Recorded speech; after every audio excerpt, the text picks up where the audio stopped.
For a long time, I didn't want to spend money because we were broke. I mean, like, some people live paycheck to paycheck, but we were at like food pantries and things like that, which is why I care about the work that I do when it comes to stuff like that, because we didn't have money. And it wasn't because we weren't trying, we just had a child. And the place that I worked before, it didn't make sense to end up with like $300 at the end of the month after expenses, daycare, and all that stuff. So I left my job. At the same time, my husband was looking for work. He had just graduated college with his bachelor's in finance. And the thing about working in the finance industry is you have to have an office job before that. They won't give you experience because you don't have experience, but you need the experience in order to get the experience. We were living really, really meagerly. And from then on, even when he got a job, even when things were a lot less tight, we still had the same kind of like mindset that we should just like pinch pennies wherever we could, and we should never be in debt because debt's the devil, and that you should always make sure that you're wise with your money. You don't overspend, you don't go out, you don't do anything. When you are a stay-at-home mom and you rely on some of those things, or you can't do things, like I remember distinctly like not being able to go to one of those like mom and me things because I didn't have any money. And even though I really wanted to, I can't afford to pay $25 to take my one toddler to a day thing all day. Times have changed, things are different now, and obviously we have a lot more money coming in, but we're also in a lot of debt.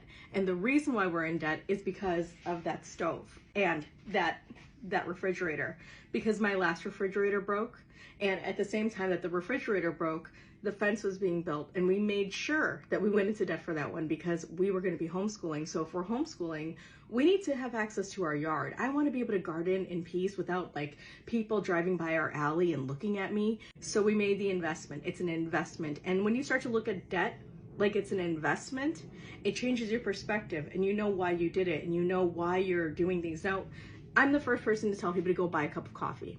It's a cup of coffee. It's not going to kill you. Spending $70 a month on a cup of coffee, maybe you want to rethink your situation there. But I think mental health and spending money on things that you genuinely need is an important part of it. So I currently have a new refrigerator because ours broke when the fence was being built. And then after that, we decided to go ahead and just upgrade our stove. And they're not even matching. I mean, they're stainless steel, but they're not matching. And every part of me wants to be like, oh my gosh, like that was such a silly response and I shouldn't have done that. But dude, for $750, I make all my meals at home now. And the potatoes that I bought the other day, I went to a restaurant and I had potatoes. And they're supposed to be the best potatoes ever. And I used to love them, but for whatever reason, I don't know if it's because it's late in the day and they just have stuff sitting there, whatever it was, they sucked. And we spent over $100 for our family to go out to eat for the food to suck. So that's not going to happen anymore. That just won't. For some people, it's going to be like, oh, just cook on the broken stove. Like, yeah, heck yeah. Or I could just buy the thing I need now and pay it off slowly by being really smart about how we spend the other money that we have to make sure that we can pay all of our bills on time. And this isn't one of those things where I'm like, you have to go into debt. Like, no, if you can afford it in cash, do it in cash. If you're okay with getting a scratch and dent, that's what my refrigerator is, it's scratch and dent.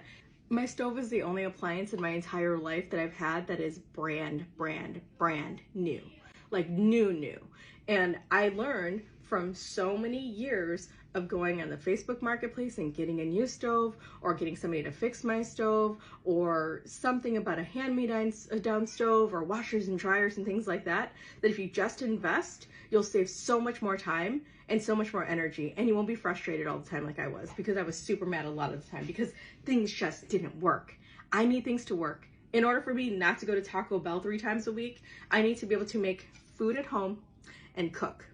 So for $750, I'm probably going to recoup that on not going out to eat because my food's made at home.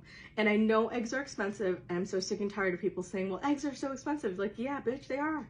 They're so expensive. But you know what's more expensive? Paying $7 for a plate with eggs and 1 piece of bacon. That's more expensive. So that's my rant.